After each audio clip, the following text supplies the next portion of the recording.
यूहन्ना 3:16 कि परमेश्वर ने जगत से प्रेम रखा। God loved so the world, परमेश्वर ने इस जगत से प्रेम रखा। लेकिन अगर हम जगत पर दृष्टि करें तो हम देखते हैं कि इस जगत में ऐसा कुछ भी नहीं है जिससे परमेश्वर प्रेम रखे।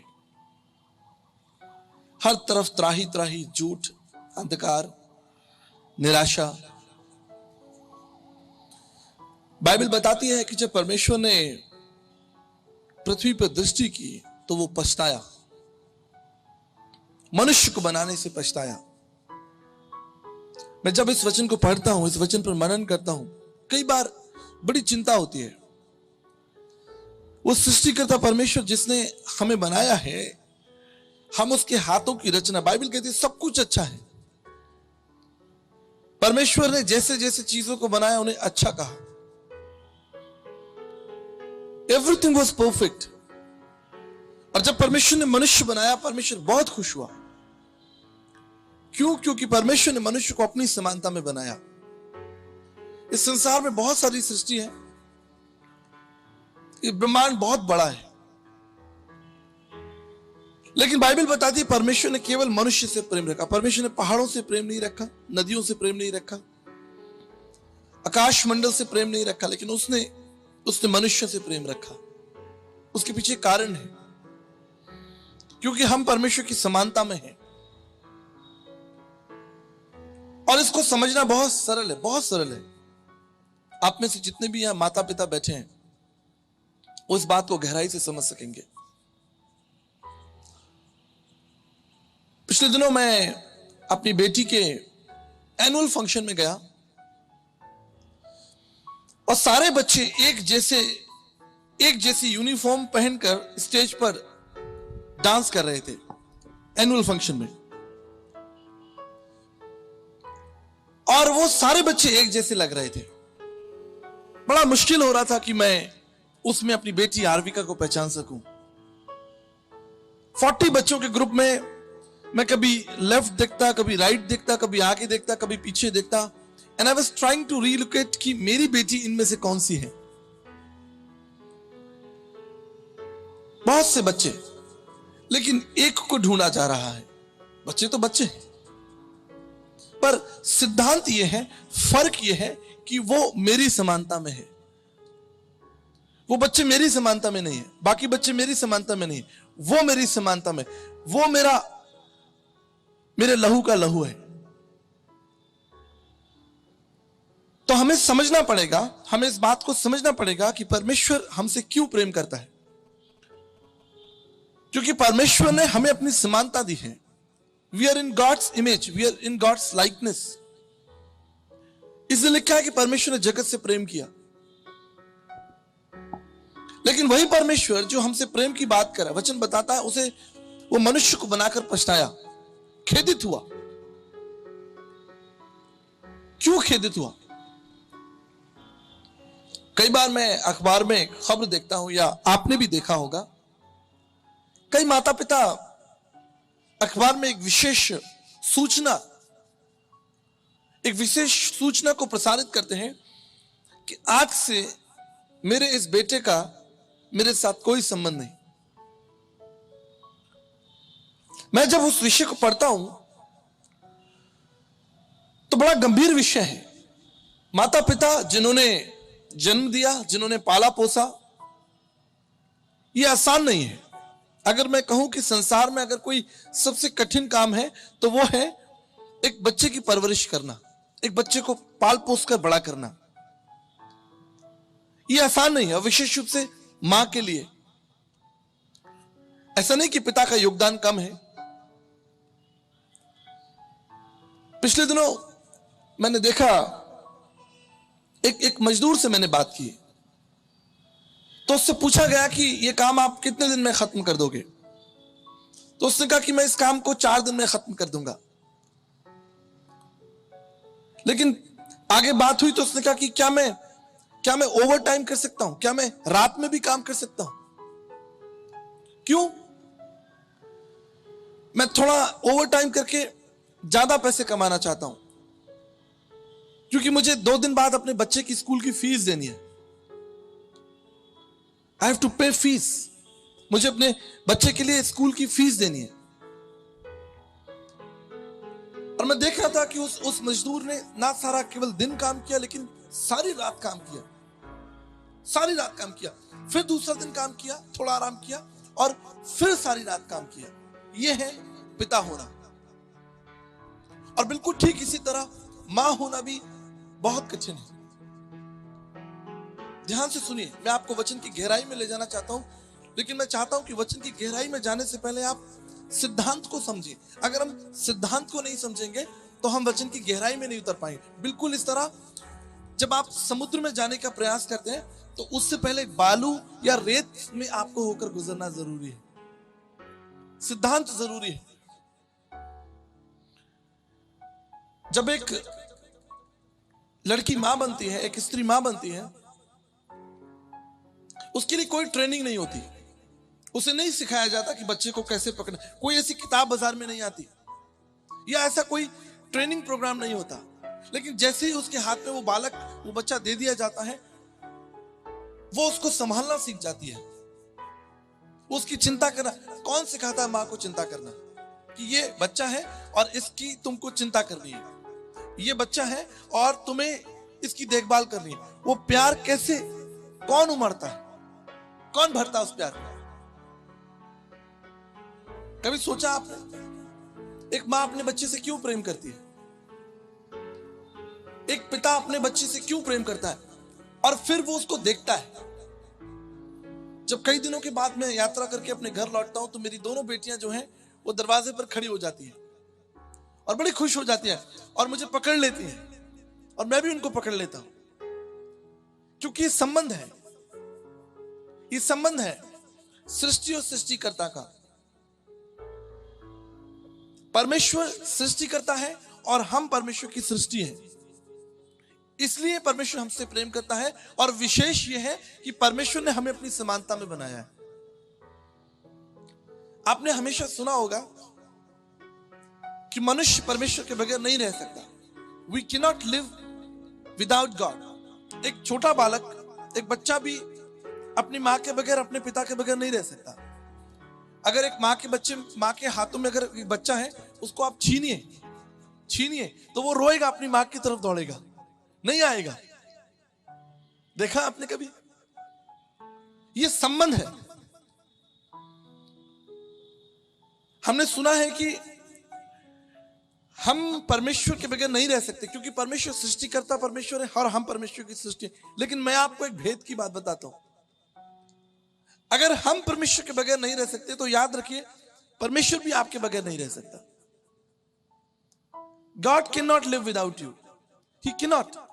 Impossible. क्योंकि वो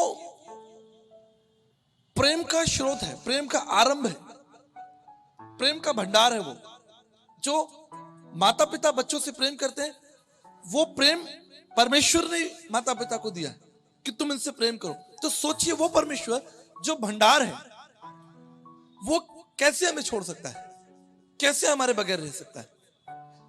और कितनी सुंदर योजना उसके पास हमारे लिए, कितनी सुंदर योजना होगी। लेकिन जब हम देखते हैं कि परमेश्वर को छोड़कर हम संसार में रुचि लेने लगते हैं, आज मनुष्य बुद्धिमान होता जा रहा है। हम साइंस पढ़ रहे हैं, विज्ञान पढ़ रहे हैं, मैं भी इंजीनियर हूं। जितना हम बुद्धिमान होते जा रहे हैं, समझदार होते जा रहे हैं, उतना हम परमेश्वर से दूर हो रहे हैं। लेकिन मनुष्य की सबसे बड़ी आवश्यकता है कि वो परमेश्वर के पास लौटे। ध्यान से सुनिएगा। एक छोटा बच्चा पतंग उड़ा रहा था, तो उसके दिमाग में ख्याल आया, एक बात आई कि मैं इस पतंग को अगर छोड़ दूं तो ये आसमान में चांद के पास पहुंच जाएगी। पर मैंने क्या इसको पकड़ लिया है, पकड़े हुए हैं, इसलिए बस ये थोड़ी दूरी पर उड़ रही है। अगर मैं छोड़ दूं तो ये चांद, ये ख्याल उसके मन में आया और उसने इस ख्याल के साथ में उस पतंग की डोर को छोड़ दिया और देखने लगा कि अब ये डोर जो है चांद, ये चंद्रमा पर पहुंच जाएगी पतंग। लेकिन उल्टा हुआ, वो ऊपर नहीं गई बल्कि नीचे गिरने लगी। आज मनुष्य अपनी बुद्धि, अपनी योग्यता, अपनी समझ, अपनी चतुराई, अपने सिद्धांतों के आधार पर उस परमेश्वर के हाथों से निकलना चाहता है और स्वतंत्रता को प्राप्त करना चाहता है। और वह सोचता है कि इस स्वतंत्रता में उसके लिए जीवन है, इस स्वतंत्रता में उसके लिए आशीष है। लेकिन बिल्कुल नहीं।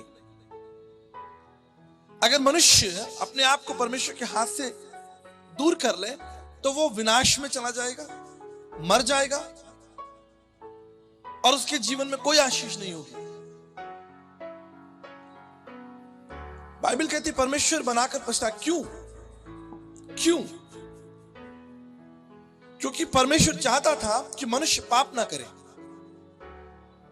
हम सब जानते हैं, ये एक सिद्धांत है, गॉड इज होली, परमेश्वर पवित्र है। परमेश्वर पवित्र है, सब बच्चा जानता है।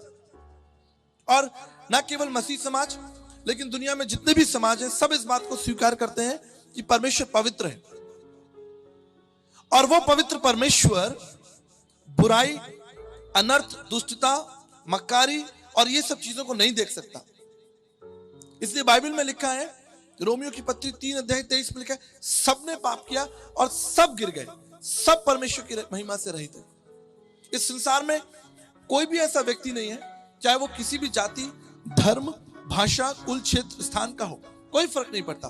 आप क्या हैं? आप अमीर हैं, आप गरीब हैं, आप सुंदर दिखते हैं, आप सुंदर नहीं दिखते, आप देश के किसी भी हिस्से में हो, संसार के किसी भी हिस्से में हो, हम सब आपस में फर्क है, लेकिन हम सब में एक समानता है कि हम सब पाप में गिर चुके हैं। और इसलिए बाइबल कहती है सबने पाप किया और सब परमेश्वर की महिमा से रहित है। इसलिए भारतीय दर्शन भी इस बात को बताता है, पापम पापात्मा पाप कर्मा पाप सम्मा त्राहिमा में पुण्यरक्षाम सर्व पाप हरे हरे। हम सब पाप कर रहे हैं, प्रत्येक दिन झूठ बोल रहे हैं, बुराइयां कर रहे हैं, षड्यंत्र रच रहे हैं। इसलिए भागवत रहस्य में डोंगरे जी महाराज कहते हैं, मन, वचन और कर्म से हर एक व्यक्ति पापी है। सबने पाप किया, हर एक व्यक्ति, मन, वचन और कर्म से हर एक व्यक्ति पापी है। और बाइबल भी इस बात को कहती है कि सबने पाप किया और सब परमेश्वर की महिमा से रहित हैं। लिखा है पाप की मजदूरी मृत्यु है, पापम फलम नरकमाद्यस्तु। हम 30 दिन मेहनत करते हैं तो हमको एक मजदूरी मिलती है। एक मजदूर मेहनत करता है, उसको मजदूरी मिलती है, मिलनी भी चाहिए। हम जो सारे जीवन भर मजदूरी करते हैं उसका परिणाम क्या होगा, उसकी मजदूरी क्या होगी? बाइबल कहती है पाप की मजदूरी मृत्यु है। मृत्यु ना केवल शारीरिक मृत्यु परंतु आत्मिक मृत्यु भी। आत्मिक मृत्यु, परमेश्वर से अलग, परमेश्वर से दूरी, एक जीवन जिसमें परमेश्वर नहीं है। हो सकता है आप सुंदर दिखते हो, आप धनी हो, आपका बहुत अच्छा बैंक बैलेंस हो, आप बुद्धिमान हो, आप डॉक्टर हो, इंजीनियर हो, आप मंत्री हो, लेकिन परमेश्वर की दृष्टि में आप क्या हो यह महत्वपूर्ण है। इसी वचन में लिखा है, बाइबल कहती है, बाइबल साफ कहती है कि मनुष्य का चाल चलन अपनी दृष्टि में ठीक है, लेकिन परमेश्वर मनों को जांचने वाला परमेश्वर है। हम अपनी दृष्टि में तो ठीक है। एक चोर चोरी करता है, वो सोचता है कोई फर्क नहीं पड़ता, मैं अपनी दृष्टि में ठीक हूं, ये जरूरी है। एक भ्रष्टाचारी अधिकारी, वो सोचता है सब कर रहे हैं, मैं भी कौन सा मैं गलत कर रहा हूं, अपनी दृष्टि में उसका चाल चलन ठीक है। लेकिन परमेश्वर मनों को जांचने वाला परमेश्वर है, न्याय करने वाला परमेश्वर है। इसलिए कोई नहीं कह सकता कि मैंने पाप नहीं किया।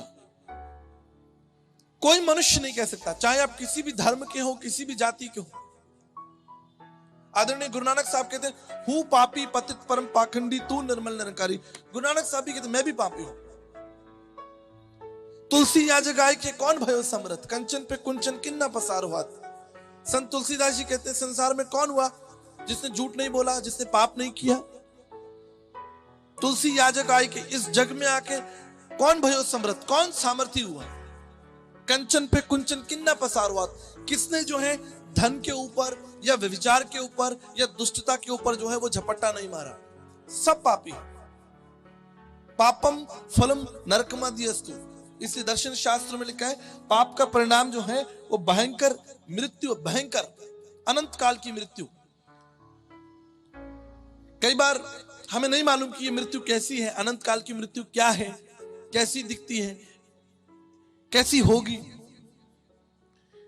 लेकिन एक समय आएगा, एक समय आएगा जब धुंधला धुंधला नहीं दिखेगा, साफ साफ दिखेगा। हालेलुया, साफ साफ दिखेगा, परमेश्वर का वचन पूरा होगा। आपके सामने कुछ महत्वपूर्ण पद पढ़ना चाहता हूं ताकि आप इसकी सिद्धांत को समझ सकें।